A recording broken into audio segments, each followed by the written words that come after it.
ಅದಕ್ಕಲ್ಲದೆ ನಿನ್ನ ಮೇಲೆ ಪ್ರೀತಿಯಿಂದಾಗಲಿ ನಿನ್ನ ಜೊತೆ ಜೀವನ ಪೂರ್ತಿ ಇರಬೇಕಂತಾಗಲಿ ಅಥವಾ ನೀನು ನಿನ್ನ ಒಪ್ಕೊಳ್ತೀನಿ ಅಂತಾಗಲಿ ಅಲ್ಲ. ನನ್ನಿಂದ ಆರ್ಯನ್ ನೋವು ಅನುಭವಿಸೋದು ನನಗಿಷ್ಟ ಇಲ್ಲ. ಅವನ ಪ್ರೀತಿಗೆ ನಾನು ಅರ್ಹಳಲ್ಲ. ಅವನು ತನ್ನ ಜೀವನದಲ್ಲಿ ಅತ್ಯುತ್ತಮ ಪ್ರೀತಿಯನ್ನು ಪಡೆಯೋದಕ್ಕೆ ಅರ್ಹನಾಗಿದ್ದಾನೆ. ಅದು ನಾನಂತೂ ಖಂಡಿತ ಅಲ್ಲ ಅಂತ ಕಿರ್ಚ್ತಾ ಹೇಳಿದ್ಲು ಸುರಕ್ಷಾ. ಮರುದಿನ ಆರ್ಯನ್ ಹೊರಟೋಗ್ತಾ ಸಾಮ್ರಾಟ್ ಜೊತೆ ತಾನು ಅಂದಿಂದಲೇ ಕೆಲಸಕ್ಕೆ ಸೇರ್ಕೊಳ್ತೀನಿ ಅಂತ ಹೇಳಿ ಎಲ್ರಿಗೂ ಬಾಯ್ ಹೇಳಿ ಹೊರಟೋದ. ಸಾಮ್ರಾಟ್ನ ಉದ್ದೇಶ ಏನು ಅಂತ ಯಾರಿಗೂ ಅರ್ಥ ಆಗಲಿಲ್ಲ.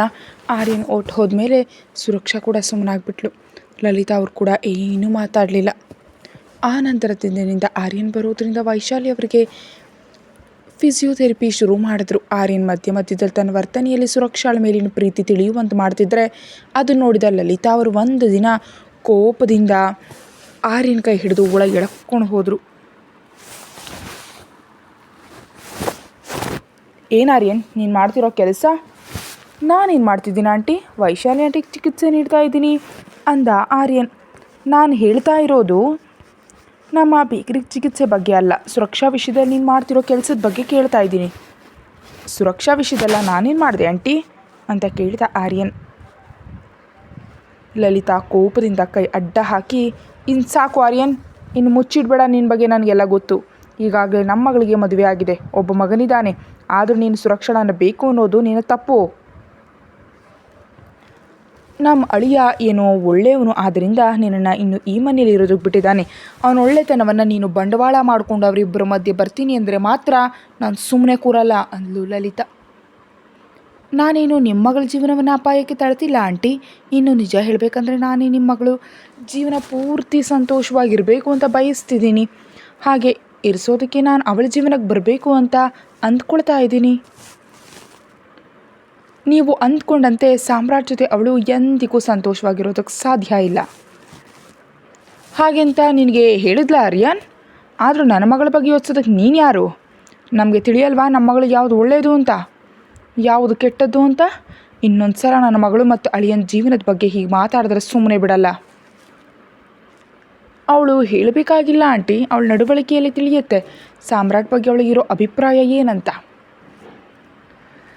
ಅದನ್ನೆಲ್ಲ ಬಿಟ್ಟು ತಾಯಿಯಾಗಿ ಮಗಳು ಒಳ್ಳೆಯದನ್ನು ಬಯಸ್ಬೇಕು. ನೀವು ಮಗಳಿಗೆ ಇಷ್ಟವಾದವನ ಜೊತೆ ಸಂತೋಷವಾಗಿರಲಿ ಅಂತ ಬಯಸುವ ತಂದೆ ತಾಯಿಂದಿರನ್ನ ನೋಡಿದ್ದೀನಿ ಹೊರತು ನೀವೇನಿದು ಇಲ್ಲಿ ಸಾಮ್ರಾಟ್ಗೆ ಬೆಂಬಲ ನೀಡ್ತಾ ಮಗಳ ಜೀವನ ಹಾಳು ಮಾಡಿದವನ ಜೊತೆ ಅವಳಿರಬೇಕು ಅಂತ ಬಯಸ್ತಿದ್ದೀರಿ?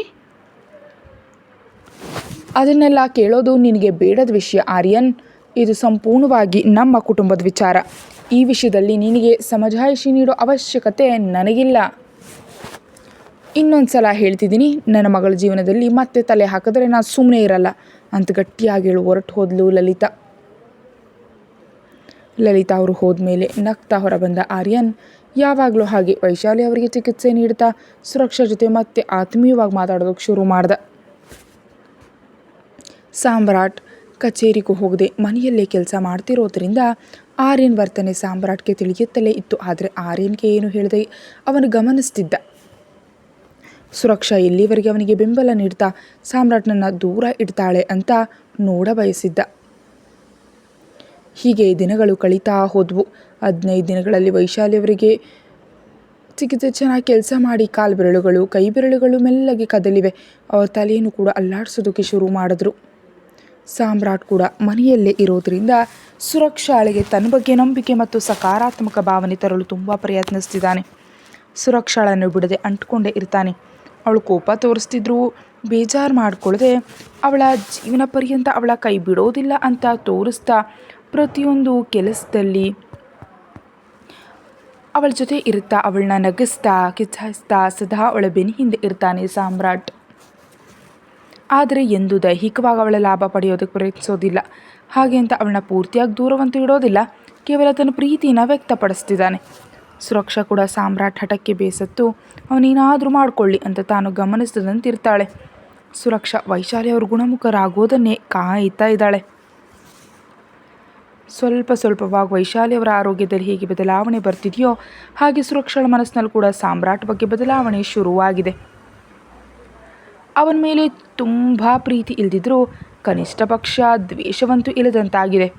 ವಿಜ್ಜು ಮೇಲೆ ಮತ್ತು ತನ್ನ ಮೇಲೆ ತೋರಿಸ್ತಿರೋ ಪ್ರೀತಿ ಕಾಳಜಿ ನೋಡ್ತಿರೋ ಸುರಕ್ಷಾಗೆ ಸಾಮ್ರಾಟ್ ಬಗ್ಗೆ ಒಳ್ಳೆ ಅಭಿಪ್ರಾಯವೇ ಮೂಡಿತು. ಹಾಗೆ ದಿನಗಳು ಕಳೆದು ತಿಂಗಳು ತುಂಬುವಷ್ಟರಲ್ಲಿ ವೈಶಾಲಿ ಅವರಲ್ಲಿ ಪೂರ್ಣ ಬದಲಾವಣೆ ಬಂದಿದೆ. ಪೂರ್ತಿಯಾಗಿದ್ದು ನಡೆಯೋದಕ್ಕಾಗದಿದ್ರೂ ಎದುರಿಗಿರೋರು ಮಾತಾಡೋದಕ್ಕೆ ಸ್ಪಂದಿಸೋದು, ಸಣ್ಣ ಸಣ್ಣ ಪದಗಳನ್ನ ಮಾತಾಡೋದು. ಈ ಬಾರಿ ಕಾಲುಗಳು ಮತ್ತು ಕೈಗಳನ್ನು ಕೂಡ ಚೆನ್ನಾಗಿ ಕೆಲಸ ಮಾಡ್ತಾ ಇವೆ. ವೈಶಾಲಿ ಅವರಲ್ಲಿನ ಬದಲಾವಣೆ ನೋಡಿ ಸಾಮ್ರಾಟ್ ತುಂಬ ಸಂತೋಷಪಟ್ಟ. ಅದಕ್ಕಾಗಿ ಆರ್ಯನ್ಗೆ ಮನಸ್ಫೂರ್ತಿಯಾಗಿ ವಂದನೆಯನ್ನು ಹೇಳಿದ. ಆದರೆ ಆರ್ಯನ್ ಮತ್ತು ಸುರಕ್ಷಾ ಇಬ್ಬರು ಚಿಕಿತ್ಸೆ ನೀಡ್ತಿರುವಾಗ ಆರ್ಯನ್ಗೆ ಸುರಕ್ಷಾ ಮೇಲಿರೋ ಆಸಕ್ತಿಯನ್ನು ವೈಶಾಲಿಯವರು ಪತ್ತೆ ಹಚ್ಚಿದ್ರು. ಹಾಗೆ ಸುರಕ್ಷಾ ಮತ್ತು ಸಾಮ್ರಾಟ್ ಸರಿಯಾಗಿ ಇಲ್ಲದಿರೋದನ್ನು ಕೂಡ ಗಮನಿಸಿದ ವೈಶಾಲಿಯವರ ಮನಸ್ಸಿನಲ್ಲಿ ಸುರಕ್ಷಾ ಸಾಮ್ರಾಟ್ ಜೊತೆ ಅನ್ಯೋನ್ಯವಾಗಿ ಇದ್ದಂತೆ ಇಲ್ಲ. ಇದೇನು ಈ ಆರ್ಯನ್ ಏನು ಸುರಕ್ಷಾಳೊಂದಿಗೆ ಹೀಗೆ ವರ್ತಿಸ್ತಿದ್ದಾನೆ?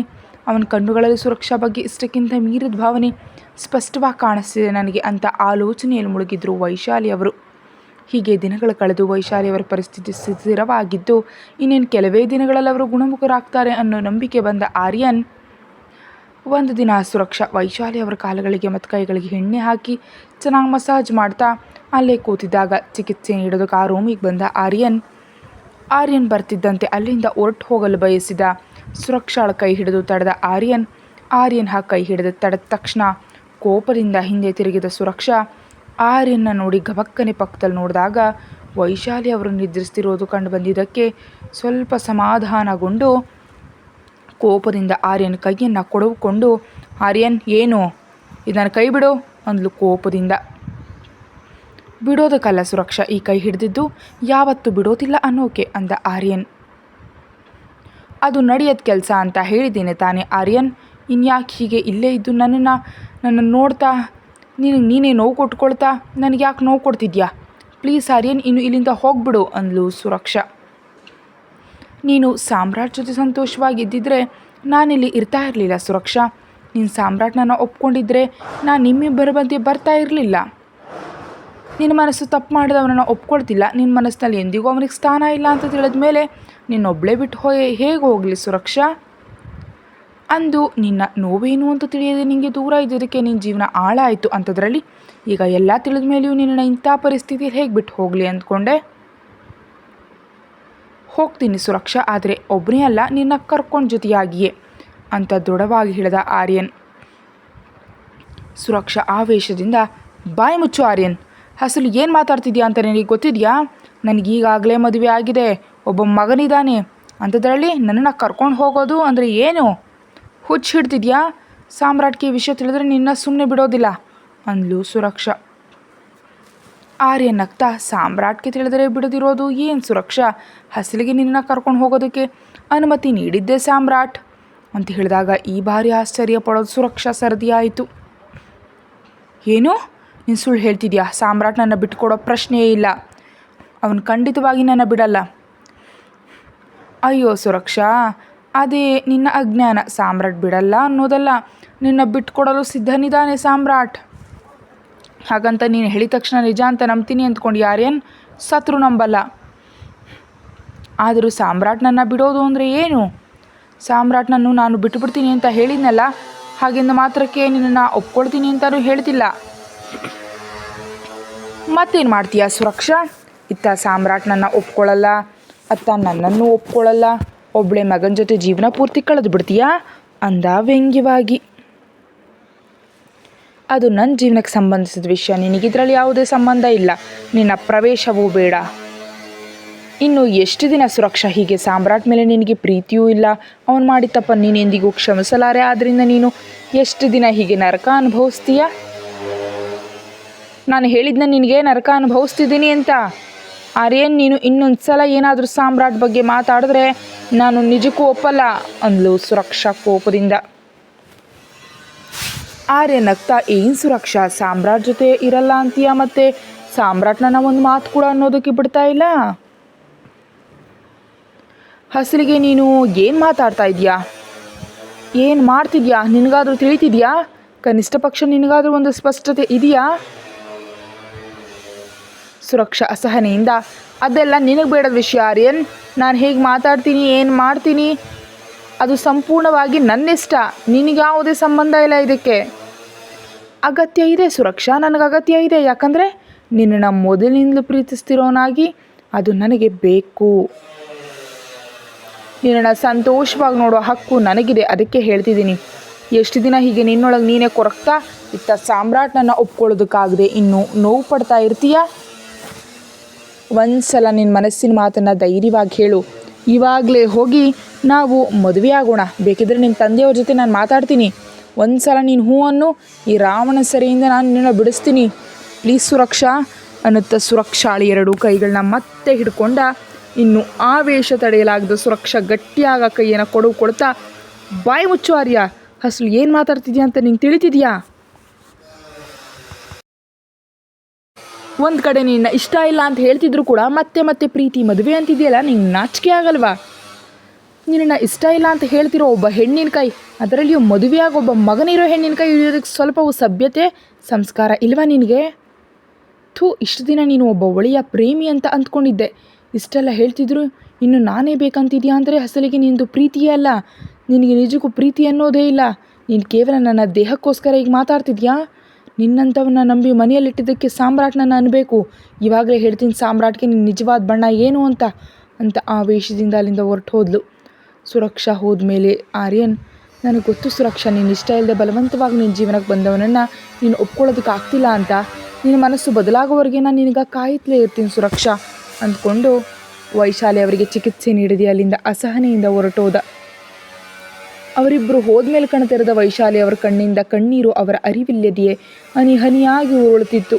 ಆರ್ಯನ ಮಾತುಗಳಿಗೆ ಕೋಪದಿಂದ ಸಾಮ್ರಾಟ್ಗಾಗಿ ರೂಮಿಗೆ ಹೋದ ಸುರಕ್ಷಾಗೆ ಅವನಲ್ಲಿ ಇಲ್ಲದಿರೋದರಿಂದ ಕಚೇರಿ ಕೋಣೆಯಲ್ಲಿದ್ದಾನೆ ಅಂತ ಲಲಿತಾ ಅವರು ಹೇಳಿದ ತಕ್ಷಣ ಆವೇಶದಿಂದ ಅಲ್ಲಿಗೆ ಹೋದ್ಲು ಸುರಕ್ಷಾ. ಯಾವುದೋ ಫೋನ್ ಕರೆಯಲ್ಲಿ ಬ್ಯುಸಿ ಇದ್ದ ಸಾಮ್ರಾಟ್ ಮುಂದೆ ಹೋಗಿ ಕೋಪದಿಂದ ಅವನು ಮುಂದೆ ನಿಂತ್ಕೊಂಡಿದ್ದಕ್ಕೆ ತನ್ನೊಂದಿಗೆ ಏನೋ ಮಾತಾಡಲಿಕ್ಕೆ ಬಂದಿದ್ದಾಳೆ ಅಂತ ಅರ್ಥ ಮಾಡಿಕೊಂಡ ಸಾಮ್ರಾಟ್ ಫೋನ್ ಕರೆಯನ್ನು ಕಟ್ ಮಾಡ್ದ. ಏನು ಕ್ಲೌಡಿ ಹೀಗೆ ಬಂದೆ ಅಂತ ಮಾಮೂಲಿಯಾಗಿ ಕೇಳ್ದ. ಅತ್ತೆಗಾಗಿ ಯಾರನ್ನ ಬಿಟ್ಟು ಇನ್ನು ಬೇರೆ ಯಾರಾದರೂ ಫಿಸಿಯೋಥೆರಪಿಸ್ಟ್ ಗಾಗಿ ಮಾತಾಡು ಸಾಮ್ರಾಟ್ ಅಂದ್ಲು ಕೋಪದಿಂದ. ಹಠಾತ್ತಾಗಿ ಈಗ ನಿನ್ಗೆ ಯಾಕೆ ಹಾಗನ್ನಿಸ್ತು ಕ್ಲೌಡಿ? ಆರ್ಯನ ಮನೆಗೆ ಚಿಕಿತ್ಸೆ ಚೆನ್ನಾಗಿ ನೀಡ್ತಿದ್ದಾನಲ್ವಾ? ಅವನು ಚಿಕಿತ್ಸೆ ಮಾತ್ರ ಮಾಡಿದರೆ ಚೆನ್ನಾಗಿರ್ತಿತ್ತು, ಆದರೆ ಚಿಕಿತ್ಸೆ ಜೊತೆಗೆ ಈ ಮಧ್ಯೆ ಹುಚ್ಚಾಗಿ ಮಾತಾಡ್ತಿದ್ದಾನೆ. ಏನಂದ ಕ್ಲೌಡಿ ಅಂತ ಸಾಮ್ರಾಟ್ಗೆ ಕೋಪ ಬಂತು. ಅದು ಅನ್ನುತ್ತಾ ಸುರಕ್ಷೆ ಹೇಳ್ತಿರುವಾಗಲೇ ಇನ್ನೊಂದು ಕರೆ ಬಂತು. ಆರ್ಯನ್, ಸುರಕ್ಷಾ ಅವರು ಹೋದ್ಮೇಲೆ ಕಣ್ತೆರೆದ ವೈಶಾಲಿ ಅವರ ಕಣ್ಣುಗಳು ಕಡಲದಂತಾದವು. ಅಸಲಿಗೆ ಏನು ನಡೀತಿದೆ ಅನ್ನೋದು ಅವರಿಗೆ ಏನೂ ಅರ್ಥ ಆಗಲಿಲ್ಲ. ಒಂದು ಕ್ಷಣ ತಾವು ಕೇಳಿದ ನಿಜವೋ ಅಥವಾ ಸುಳ್ಳೋ ಅನ್ನೋ ಗೊಂದಲದಲ್ಲಿ ಬಿದ್ದು ಹೋದರು. ಪದೇ ಪದೇ ಅದೇ ಆಲೋಚನೆ. ತಮ್ಮ ಮಗ ತಪ್ಪು ಮಾಡಿದ್ದಾನೆ ಅಂದರೆ ಅವರ ಮನಸ್ಸು ಒಪ್ತಿರಲಿಲ್ಲ. ತಮ್ಮ ಬೆಳೆಸುವಿಕೆಯ ಮೇಲಿರೋ ನಂಬಿಕೆಯೋ ಅಥವಾ ಎಲ್ಲವನ್ನ ತಿಳಿದು ಅಷ್ಟು ಪ್ರಬುದ್ಧವಾಗಿ ಯೋಚಿಸೋ ಸಾಮ್ರಾಟ್ ತಪ್ಪು ಮಾಡಿದ್ದಾನೆ ಅಂದರೆ ನಂಬೋದಕ್ಕೆ ಸಾಧ್ಯವಾಗ್ತಾ ಇಲ್ವೋ. ಮನಸ್ಸಿನಲ್ಲಿ ಎಷ್ಟೋ ಪ್ರಶ್ನೆಗಳವರಿಗೆ. ಅಂದರೆ ಇವರಿಬ್ಬರು ಪ್ರೀತಿಸಿ ಮದುವೆ ಆಗಿಲ್ವೇ? ಇಷ್ಟು ದಿನ ಸಾಮ್ರಾಟ್ ನನ್ನ ಮುಂದೆ ಸುಳ್ಳು ಹೇಳಿ ನಾಟಕ ಮಾಡ್ತಿದ್ದಾನೆ. ಮತ್ತೆ ವಿಜ್ಜು ಸಾಮ್ರಾಟ್ ಮಗನೇ ಅಂತಿದ್ದಾಳಲ್ಲ ಸುರಕ್ಷಾ, ಅದು ಹೇಗೆ ಅಂತ ಆಲೋಚಿಸಿದವರಿಗೆ ಸಾಮ್ರಾಟ್ ಈ ಹುಡುಗಿನ ಬಲವಂತ ಮಾಡಿದಾನೇನೋ ಅನ್ನೋ ಯೋಚನೆಯೇ ಅವರಲ್ಲಿ ಸುನಾಮಿ ಸೃಷ್ಟಿಸಿತು. ಮತ್ತೆ ಕೂಡಲೇ ತಮ್ಮ ಆಲೋಚನೆ ತಪ್ಪಿರಬಹುದೇನೋ ಅಂದುಕೊಂಡು, ಇಲ್ಲ, ಒಬ್ಬ ಹೆಣ್ಣಿನ ಮನಸ್ಸನ್ನು ತಿಳಿದೆ ಕೇವಲ ದೇಹಕ್ಕಾಗಿ ಹಂಬಲಿಸುವವನೇ ನನ್ನ ಸಾಮ್ರಾಟ್? ಅದು ಸಾಧ್ಯ ಇಲ್ಲ. ಮತ್ತು ತಕ್ಷಣ ಮತ್ತೊಂದು ಆಲೋಚನೆ, ಮತ್ತು ಸಾಮ್ರಾಟ್ ಸುರಕ್ಷಾಳನ್ನು ಮೋಸ ಮಾಡಿದವನಾಗಿದ್ದರೆ ಮತ್ತಿಲ್ಲಿಗೆ ಯಾಕೆ ಕರ್ಕೊಂಡು ಬಂದಿದ್ದಾನೆ? ಬಲವಂತವಾಗಿ ಯಾಕೆ ತನ್ನೊಂದಿಗೆ ಇಟ್ಕೊಂಡಿದ್ದಾನೆ ಅಂತ ನೂರಾರು ಪ್ರಶ್ನೆಗಳು ಅವರಲ್ಲಿ ಮೂಡಿದ್ವು. ಸಾಮ್ರಾಟ್ನನ್ನ ಅಸಲಿಗೆ ಏನು ನಡೀತು ಅಂತ ಕೇಳಬೇಕನ್ನಿಸ್ತಿದೆ, ಆದರೆ ಹೇಳಲಾಗದ ಪರಿಸ್ಥಿತಿ ಅವರದು. ಅಳುತ್ತಿದ್ದಾರೆ. ಸ್ವಲ್ಪ ಹೊತ್ತಿಗೆ ಅಲ್ಲಿಗೆ ಬಂದ ಶ್ರೀನಿವಾಸ್ ಅವರು ಬತ್ತಿದ್ದಂತೆ ಅಳ್ತಾ ಇರೋ ವೈಶಾಲಿಯನ್ನು ನೋಡಿ ಆತಂಕದಿಂದ ಒಳಗೆ ಬಂದು, ವೈಶು ಏನಾಯ್ತು, ಯಾಕೆ ಅಳ್ತಿದ್ಯಾ, ನಿಜಕ್ಕೆ ಏನು ನಡೀತು ಅಂತ ಕೇಳ್ತಾ ಇದ್ದರೆ, ಏನು ನಡೆದಿದೆ ಅಂತ ಹೇಳಬೇಕನ್ಸಿದ್ರೆ ಆದರೆ ಹೇಳೋದಕ್ಕಾಗ್ತಿಲ್ಲ ಅವರಿಗೆ. ಆದರೆ ಹೇಳದೆ ಇರೋದಕ್ಕೂ ಸಾಧ್ಯ ಇಲ್ಲ. ಸುರಕ್ಷಾ ಆರ್ಯನ್ ಮಾತುಗಳೇ ಮನಸ್ಸನ್ನು ಕಲಕ್ತಿದ್ರೆ ಏನು ಹೇಳಬೇಕು, ಹೇಗೆ ಹೇಳಬೇಕು ಅಂತ ಕೂಡ ತಿಳಿತಿಲ್ಲ. ಗಂಟಲಲ್ಲಿ ಮಾತು ಸಾಮ್ ಅನ್ನುವಾಗಲೇ ನಿಂತು ಹೋಗ್ತಿದ್ರೆ ತಕ್ಷಣ ಅವನ ಕೈ ಮೇಲೆ ಸಾಮ್ರಾಟ್ ಅಂತ ಬರ ತೋರಿಸಿದ್ರು. ಅದು ನೋಡಿದ ಶ್ರೀನಿವಾಸ್ ಅವರು, ಸಾಮ್ರಾಟ್ ಅಂತ ಆಶ್ಚರ್ಯಪಟ್ಟು, ಸಾಮ್ರಾಟ್ ಜೊತೆ ಮಾತಾಡಬೇಕು ಅಂತಿದ್ಯಾ ಅಂದಾಗ ಹೌದು ಅನ್ನುವಂತೆ ತಲೆ ತೂಗಿದ್ರು ವೈಶಾಲಿ ಅವರು. ಸರಿ, ಇವಾಗಲೇ ಕರಿತೀನಿ ಅಂತ ಸಾಮ್ರಾಟ್ಗೆ ಫೋನ್ ಮಾಡಿ ಅವ್ರ ರೂಮಿಗೆ ಬರೋದಕ್ಕೆ ಹೇಳಿದ್ರು ಶ್ರೀನಿವಾಸ್ ಅವರು. ಅದೇ ಸಮಯದಲ್ಲಿ ಸುರಕ್ಷಾ ಆರ್ಯನ್ ಬಗ್ಗೆ ಸಾಮ್ರಾಟ್ಗೆ ಹೇಳಬೇಕು ಅಂದ್ಕೊಂಡಿದ್ಲು. ಆಗಲೇ ಶ್ರೀನಿವಾಸ್ ಅವರಿಂದ ಕರೆ ಬಂತು. ಓಕೆ ಅಪ್ಪ, ಇವಾಗಲೇ ಬರ್ತೀನಿ ಅಂತ ಕರೆ ಕಟ್ ಮಾಡಿ, ನಾನು ಮತ್ತೆ ಬಂದು ಮಾತಾಡ್ತೀನಿ ಕ್ಲೌಡಿ ಅಂತ ಹೇಳಿ ಹೊರಟೋದ.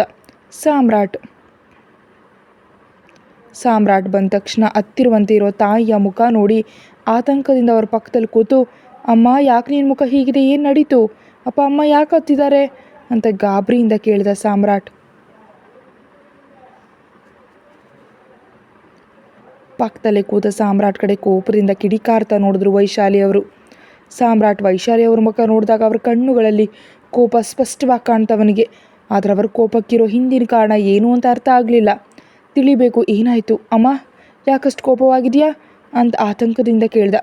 ಪಕ್ಕದಲ್ಲಿ ಬಂದು ಕುಳಿತ ಸಾಮ್ರಾಟನ್ನು ನೋಡ್ತಾ ಅವನ ಕೈ ಮೇಲೆ ಸುರಕ್ಷಾ ಅಂತ ಬರೆದು ತೋರಿಸಿದ್ರು ವೈಶಾಲಿ ಅವರು.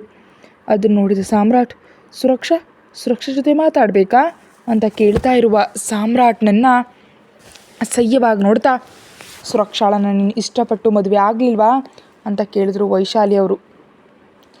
ಸ್ವಲ್ಪವಾಗಿ ಮಾತಾಡೋದಕ್ಕೆ ಸಾಧ್ಯವಾಗ್ತಿದೆ, ಇನ್ನು ಕೆಲವು ಸನ್ನೆಗಳು. ವೈಶಾಲಿ ಅವರು ಬರೆದಿದ್ದನ್ನು ಓದಿದ ಸಾಮ್ರಾಟ್ ಹೃದಯದಲ್ಲಿ ಭಯ. ಸುಮ್ಮನೆ ಇದ್ದ ಸಾಮ್ರಾಟ್ ಕೈಯನ್ನು ಹಿಡಿದು ಮತ್ತೆ ಕದಲಿಸ್ತಾ, ಹೇಳು ಅನ್ನುವಂತೆ ಕೇಳಿದ್ರು ವೈಶಾಲಿ ಅವರು. ಏನು ವೈಶು ನೀನು ಕೇಳ್ತಾ ಇರೋದು? ಅವರಿಬ್ಬರು ಪ್ರೀತಿಸಿ ತಾನೇ ಮದುವೆ ಆಗಿದ್ದು, ಅಂದಮೇಲೆ ಇಷ್ಟವಿಲ್ಲದೆ ಹೇಗಿರ್ತಾರೆ ಅಂತ ಮಧ್ಯದಲ್ಲಿ ಕೇಳಿದ್ರು ಶ್ರೀನಿವಾಸ್ ಅವರಿಗೆ ಸುಮ್ಮನಿರಿ ಎನ್ನುವಂತೆ ಕೈ ಅಡ್ಡ ತೋರಿಸ್ತಾ, ನೀನು ಹೇಳು ಸಾಮ್ರಾಟ್, ಸುರಕ್ಷಾಳ ನಿನ್ನ ಪ್ರೀತಿಯಿಂದ ಮದುವೆ ಆಗಿದ್ದ, ಅಸಲಿಗೆ ಸುರಕ್ಷಾ ನಿನ್ನ ಮೇಲೆ ಇಷ್ಟ ಇದೆಯಾ ಅಂತ ಕೇಳಿದ್ರು ವೈಶಾಲಿ ಅವರು. ಇನ್ನು ಸಾಮ್ರಾಟ್ ಹೇಳಲೇಬೇಕು ಅನ್ನುವಂತೆ ತಲೆ ತಗ್ಸಿ ನಡೆದಿದ್ನೆಲ್ಲ ಹೇಳಿದ ಸಾಮ್ರಾಟ್ ವೈಶಾಲಿ ಅವರ ಬಳಿ.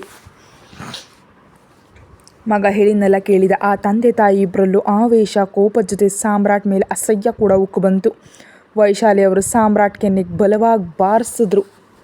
ಹಾಗೆ ಸಾಮ್ರಾಟ್ಗೆ ಒಂದು ಕೆನ್ನೆ ಏಟು ಬೀಳ್ತಿದ್ದಂತೆ ಪಕ್ಕಕ್ಕೆ ಬಿದ್ದ. ಅವನನ್ನು ಎಪ್ಪಿಸಿ ಮತ್ತೆ ಒಂದು ಏಟು ಕೊಟ್ಟರು ಶ್ರೀನಿವಾಸ್ ಅವರು. ಏನು ಸಾಮ್ರಾಟ್ ನೀನು ಮಾಡಿದ್ದು? ಇದೇನಾ ನಮ್ಮ ಬೆಳೆಸಬೇಕೆ? ಹಿಂದೆ ಮುಂದೆ ಯೋಚಿಸ್ದೆ ಯಾರ್ದೋ ಮಾತು ನಂಬಿ ಒಬ್ಬ ಹೆಣ್ಣಿನ ಜೀವನ ಹಾಳು ಮಾಡಿದ್ಯಾ? ತಪ್ಪು ಮಾಡೋದಲ್ಲದೆ ಮತ್ತೆ ಆ ಹುಡುಗಿಯನ್ನು ಇಲ್ಲಿವರೆಗೆ ಕರ್ಕೊಂಡು ಬಂದು ಇನ್ನೂ ಹಿಂಸಿಸ್ತಿದೆಯಾ? ನಿನ್ನ ಎತ್ತಿದ್ದಕ್ಕೆ ನಮಗೆ ನಾವೇ ಅಸಹ್ಯ ಪಟ್ಕೊಳ್ತಿದ್ದೀವಿ ಅಂತ ಶ್ರೀನಿವಾಸ್ ಅವರು ಹೇಳ್ತಿದ್ರೆ, ವೈಶಾಲಿ ಅವರು ಕೂಡ ಅಳುತ್ತಾ ತಲೆ ಚಚ್ಕೊಂಡ್ರು ನೋವಿನಿಂದ. ಕ್ಷಮಿಸಮ್ಮ, ನಾನು ಬೇಕು ಅಂತ ಮಾಡಲಿಲ್ಲ ಅಂತ ವೈಶಾಲಿ ಅವ್ರ ಕಾಲು ಹಿಡ್ಕೊಂಡ ಸಾಮ್ರಾಟ್. ಆದರೆ ಅವ್ರ ಕಾಲನ್ನು ತಕ್ಷಣ ಪಕ್ಕಕ್ಕೆ ಕೊಡ್ಕೊಂಡು, ನಿನ್ನಂಥವನನ್ನು ಎತ್ತಿದ್ದಕ್ಕೆ ನನಗೆ ಅಸಲಿಗೆ ಬದುಕಿರೋದಕ್ಕೆ ಇಷ್ಟ ಇಲ್ಲ, ಯಾಕೋ ನನ್ನ ಬದುಕಿಸ್ದೆ ಇವೆಲ್ಲ ನೋಡೋದಕ್ಕಾ ಅಂತ ಅಳುತ್ತಿದ್ರೆ, ಆಗಲೇ ಜ್ಯೂಸ್ ತೆಗೆದುಕೊಂಡು ಒಳಗೆ ಬಂದ ಸುರಕ್ಷಾ ವೈಶಾಲಿ ಅವರು ಅಳೋದು ಮತ್ತು ಶ್ರೀನಿವಾಸ್ ಅವರು ಸಾಮ್ರಾಟ್ನನ್ನು ಹೊಡೆಯೋದು ನೋಡಿ ವೇಗವಾಗಿ ಒಳಗೆ ಬಂದು, ಅಂಕಲ್ ಏನಾಯಿತು, ಯಾಕೆ ಹೊಡಿತಿದ್ದೀರಿ ಸಾಮ್ರಾಟ್ನನ್ನು ಅಂತ ಕೇಳಿದ್ಲು ಸುರಕ್ಷಾ. ಶ್ರೀನಿವಾಸ್ ಅವರು ಮತ್ತು ವೈಶಾಲಿ ಅವರು ಸುರಕ್ಷಾ ಕಡೆ ಕನಿಕರದಿಂದ ನೋಡಿದ್ರು. ಶ್ರೀನಿವಾಸ್ ಅವರವಳ ತಲೆ ಮೇಲೆ ಕೈ ಇಟ್ಟು, ನಮ್ಮನ್ನು ಕ್ಷಮಿಸಮ್ಮ, ನನ್ನ ಮಗನಿಂದ ನಿನ್ನ ಜೀವನವನ್ನೇ ಕಳ್ಕೊಂಡೆ. ನೀನು ಇಂಥ ಮಗನನ್ನು ಎತ್ತು ನಿನ್ನ ಜೀವನಕ್ಕೆ ತಂದಿದ್ದಕ್ಕೆ, ಇವನಿಂದ ನಿನ್ನ ಜೀವನ ನಾಶ ಆಗಿದ್ದಕ್ಕೆ ನನಗೆ ಇದಕ್ಕಿಂತ ಹೆಚ್ಚಿನ ಕ್ಷಮೆ ಯಾಚನೆ ಹೇಗೆ ಕೇಳಬೇಕಂತ ತಿಳಿತಿಲ್ಲ ಅಂತ ಶ್ರೀನಿವಾಸ್ ಅವರು ಹೇಳ್ತಿದ್ರೆ, ಅಂಕಲ್ ಅವರಿಗೆ ಸತ್ಯ ತಿಳಿದು ಹೋಗಿದೆ ಅಂತ ಸುರಕ್ಷಾಗೆ ಅರ್ಥ ಆಯಿತು. ಸುರಕ್ಷಾ ಏನೂ ಮಾತಾಡದೆ ಮೌನವಾಗಿದ್ದು ಬಿಟ್ಲು. ಸತ್ಯ ಹೇಳಿ ಸುರಕ್ಷಾ, ನಿನಗೆ ಸಾಮ್ರಾಟ್ ಜೊತೆ ಇರೋದಕ್ಕೆ ಇಷ್ಟವೇನಾ? ಇಲ್ದಿದ್ರೆ ಕೇವಲ ವಿಜ್ಜು ಇದ್ದಾನೆ ಅಂತ ಮಾತ್ರ ನನ್ನ ಮಗನ ಜೊತೆ ಇದೆಯಾ? ಇಲ್ವೇ ಇವನು ಮತ್ತೆ ನಿನ್ನನ್ನು ಏನಾದರೂ ಹೆದರಿಸ್ತಿದ್ದಾನಾ ಅಂತ ಪ್ರೀತಿಯಿಂದ ಕೇಳಿದ್ರು ಶ್ರೀನಿವಾಸ್ ಅವರು. ಕೇಳೋದೇನೋ ಕೇಳಿದ್ರು, ಆದರೆ ಅದರಲ್ಲಿ ಯಾವುದು ಸತ್ಯವೋ ಯಾವುದು ಸುಳ್ಳಾಗ್ತಿದೆಯೋ ಎನ್ನೋ ಭಯ ದಂಪತಿಗಳಿಬ್ಬರನ್ನು ಉಸಿರಾಡೋದಕ್ಕೆ ಬಿಡ್ತಾ ಇಲ್ಲ. ಸಾಮ್ರಾಟ್ ಕಡೆ ನೋಡಿದ್ಲು ಸುರಕ್ಷಾ ಮೌನವಾಗಿ. ಸಾಮ್ರಾಟ್ ಅವಳು ನೀಡುವ ಉತ್ತರಕ್ಕಾಗಿ ಕಾಯ್ತಾ ಇದ್ದಾನೆ. ನಿನ್ನ ನಿರ್ಧಾರ ಏನೇ ಇರಲಿ ಧೈರ್ಯವಾಗಿ ಹೇಳಮ್ಮ, ನೀನು ಯಾರಿಗೂ ಎದುರೋ ಅವಶ್ಯಕತೆ ಇಲ್ಲ, ನಿನ್ನ ಇಲ್ಲಿ ಬಲವಂತವಾಗಿ ಯಾರೂ ಇರಿಸೋದಕ್ಕೆ ಸಾಧ್ಯ ಇಲ್ಲ. ಖಚಿತವಾಗಿ ಹೇಳು, ನಿನ್ನ ನಿರ್ಧಾರ ಏನು ಅಂತ ಹೇಳಿ ಸುರಕ್ಷಾ ಅಂತ ತಂದೆಯಂತೆ ಕೇಳಿದ್ರು ಶ್ರೀನಿವಾಸ್. ಅವರ ಕೇಳ್ತಿದ್ದಂತೆ ಸುರಕ್ಷಾ ಪಟ್ಟು ನೋವನ್ನೆಲ್ಲ ಒಂದ್ಸಲ ಕಣ್ಣು ಮುಂದೆ ಸುಳೀತು. ಅಲ್ಲಿವರೆಗೆ ಸಾಮ್ರಾಟ್ ಮೇಲೆ ಸ್ವಲ್ಪವಾಗಿ ಶುರುವಾಗಿದ್ದ ಭಾವನೆಗಳೆಲ್ಲ ಆ ನೋವಿನ ಮುಂದೆ ಮರೆಯಾದವು. ತಂದೆಯಂತೆ ಪ್ರೀತಿಸ್ತಿರೋ ಶ್ರೀನಿವಾಸ್ ಅವ್ರನ್ನ ನೋಡಿದ ತಕ್ಷಣ ಸುರಕ್ಷಾಗೆ ಒಮ್ಮೆಲೆ ದುಃಖ ಉಕ್ಕಿ ಬಂತು. ಅವರು ತಪ್ಪಿಕೊಂಡು ಗಟ್ಟಿಯಾಗಳುತ್ತಾ ಬಿಕ್ಕಳಿಸಿದ್ಲು. ಸುರಕ್ಷಾಳ ತಲೆ ಮೇಲೆ ಕೈ ಇಟ್ಟು ಸವರ್ತಾ, ಸಮಾಧಾನ ಮಾಡ್ಕೊ ಮಗಳೇ, ಇಷ್ಟು ದಿನ ಈ ನೋವನ್ನು ಹೇಗೆ ಸಹಿಸ್ಕೊಂಡೆ ತಾಯಿ? ಕನಿಷ್ಠ ಪಕ್ಷ ನನಗಾದರೂ ಹೇಳಬೇಕನ್ನಿಸ್ಲಿಲ್ವ ನಿನಗೆ? ನಾನು ಸ್ವಂತ ತಂದೆ ಅಲ್ವಲ್ಲ, ನಾನು ಕೂಡ ನನ್ನ ಮಗನ ಪರವಾಗಿ ಮಾತಾಡ್ತೀನಿ ಅಂತ ಅಂದ್ಕೊಂಡೆ ಅಲ್ವಾ ಅಂದರು ಶ್ರೀನಿವಾಸ್ ಅವರು. ಸುರಕ್ಷಾಳ ಅಳು ಆ ತಂದೆ ತಾಯಿ ಇಬ್ಬರನ್ನು ಕೆನ್ನೆಗೆ ಬಾರಿಸಿದಂತೆ ಅನ್ನಿಸ್ತಿದ್ರೆ ಸುರಕ್ಷಾಗಿ ಮುಖ ತೋರಿಸಲಾಗದೆ ತಲೆ ಪಕ್ಕಕ್ಕೆ ತಿರುಗಿಸಿದ್ರು ವೈಶಾಲಿ ಅವರು. ಶ್ರೀನಿವಾಸ್ ಅವರು ಒಬ್ಬ ತಂದೆಯಂತೆ ತನ್ನ ಪ್ರೀತಿಯಿಂದ ಆಲಂಗಿಸ್ಕೊಂಡ ತಕ್ಷಣ ಹೃದಯದಲ್ಲಿನ ನೋವೆಲ್ಲ ಹೊರಬರುವಂತೆ ಅತ್ತು ಹಾಗೆ ಪ್ರಜ್ಞೆ ತಪ್ಪಿ ಹೋದ್ಲು ಸುರಕ್ಷಾ ಹಾಗೆ ಪ್ರಜ್ಞೆ ತಪ್ಪುತ್ತಿದ್ದಂತೆ ಒಮ್ಮೆಲೆ ಎದ್ದು ಸುರಕ್ಷಾ ಹತ್ರ ಬಂದ ಸಾಮ್ರಾಟ್ನನ್ನು ಅವಳನ್ನ ಮುಟ್ಟದಂತೆ ತಡೆದ ಶ್ರೀನಿವಾಸ್. ಸುರಕ್ಷಾಳನ್ನ ವೈಶಾಲಿ ಅವರ ಹಾಸಿಗೆ ಮೇಲೆ ಇನ್ನೊಂದು ಬದಿಯಲ್ಲಿ ಮಲಗಿಸಿ ಹೊರಗೆ ಒತ್ತಿ ಪಕ್ಕಕ್ಕೆ ಬಂದರು ಶ್ರೀನಿವಾಸ್. ಅಪ್ಪ ಪ್ಲೀಸ್, ಅವಳು ನನ್ನ ಹೆಂಡ್ತಿ, ನಾನು ಅವಳನ್ನ ಬಿಟ್ಕೊಡೋದಕ್ಕೆ ಸಾಧ್ಯ ಇಲ್ಲ. ಅವಳಿಗೇನಾಯಿತು ನನ್ನ ನೋಡೋದಕ್ಕೆ ಬಿಡಿ ಅನ್ನುತ್ತಾ ಮುಂದೆ ಬರ್ತಿದ್ರೆ, ಛೀ, ಇನ್ನೂ ಆಗ ಹೇಳೋದಕ್ಕೆ ನಾಚಿಕೆ ಆಗಲ್ವ ಸಾಮ್ರಾಟ್ ನಿನಗೆ? ಅವಳು ನಿನ್ನ ಹೆಂಡ್ತಿ, ಹಾಗಿದ್ರೆ ಅವಳ ಕೊರಳಿಗೆ ನೀನು ಕಟ್ಟಿದ ತಾಳಿ ಎಲ್ಲಿ? ಅವಳ ಮನಸ್ಸಿನಲ್ಲಿ ನಿನ್ನ ಸ್ಥಾನ ಎಲ್ಲಿದೆ? ವೈಶಾಲಿ ಅವ್ರಿಗೆ ಸುರಕ್ಷಾಳ ಅವಳು ಇನ್ನೊಂದು ರೀತಿಯಲ್ಲಿ ಅರ್ಥ ಆಗಿ, ನಿನಗೆ ನಿಜಕ್ಕೂ ಇಷ್ಟ ಅಲ್ಲದ ಹುಡುಗಿನ ಹೀಗೆ ಬಲವಂತವಾಗಿ ಕರೆತಂದು ನಿನ್ನ ಪಕ್ಕದಲ್ಲಿ ಇರಿಸ್ಕೊಳ್ಳೋದಕ್ಕೆ ನಾಚಿಕೆ ಆಗಲ್ವ ನಿನಗೆ ಅಂತ ಕಣ್ಣುಗಳಲ್ಲಿ ಅಸಹ್ಯ ತೋರಿಸ್ತಾ ಸನ್ನೆಯ ಮೂಲಕ ಪ್ರಶ್ನಿಸಿದ್ರು. ಕತೆ ಮುಂದುವರಿಯುತ್ತೆ. ಹೆಚ್ಚಿನ ವೀಡಿಯೋಗಾಗಿ ಚಾನಲ್ಗೆ ಮೆಂಬರ್ಶಿಪ್ ತಗೊಳ್ಳಿ. Thank you.